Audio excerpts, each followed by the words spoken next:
I sat on the other day and I thought to myself, can I think of anybody who all areas of their life are going well?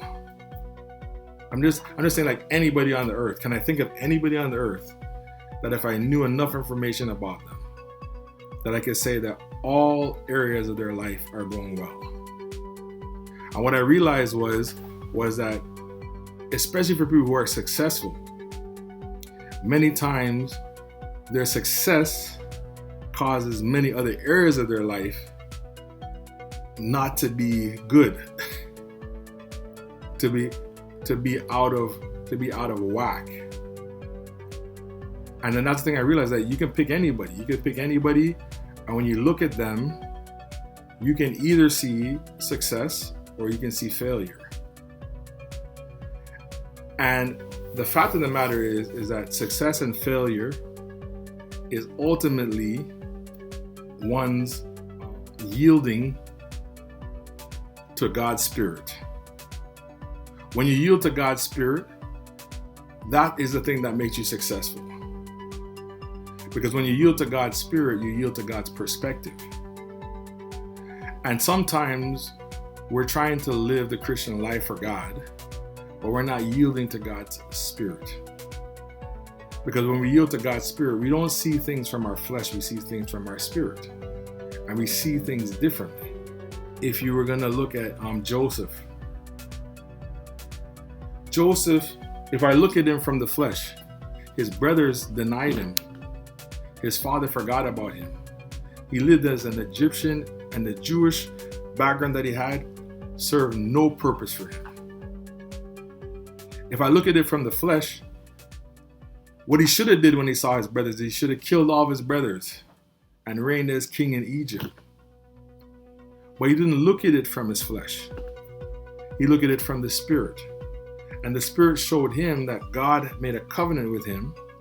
And even though his brothers turned against him, there was something bigger than his brothers at stake. It was God's plan and God's kingdom. So Joseph, instead of killing his brothers, he supported his brothers and he loved his brothers. He didn't love them just because they were lovable. He didn't love them because they were good. He loved them because that was the thing that God desired him to do, because God had a plan for his kingdom and for the world through Israel. And if Joseph had killed them, he would have killed God's plan. Sometimes in our pain, we want to kill some things, but if we kill those things, it actually kills God's plan. When people don't believe in you, you want to just take your dream and just throw it down the toilet. But what if God's plan is in your plan? If God's plan is in my plan and in my gifts, I can't just throw away the things that God has given to me. I have to utilize those things.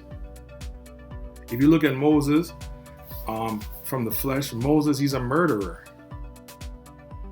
He's a Jewish privileged boy who grew up like an Egyptian, and he wasn't even a part of the community. But when you look from the Spirit, God chose Moses to be a deliverer. He is an important person. Now, when I look at Moses' life is not easy, because he lost so much of his life. He lost so much of who he was. He committed acts he didn't want to commit, such as murder.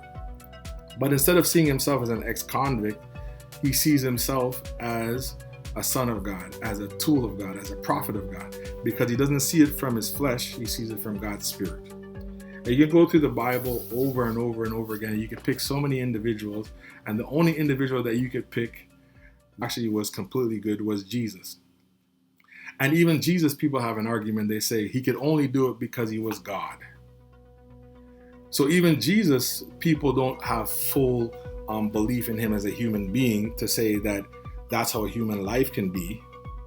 And even though he was God, and even though he was sinless, and even though he was perfect, he still had problems. He had Pharisees that hated him, Sadducees that disagreed with him.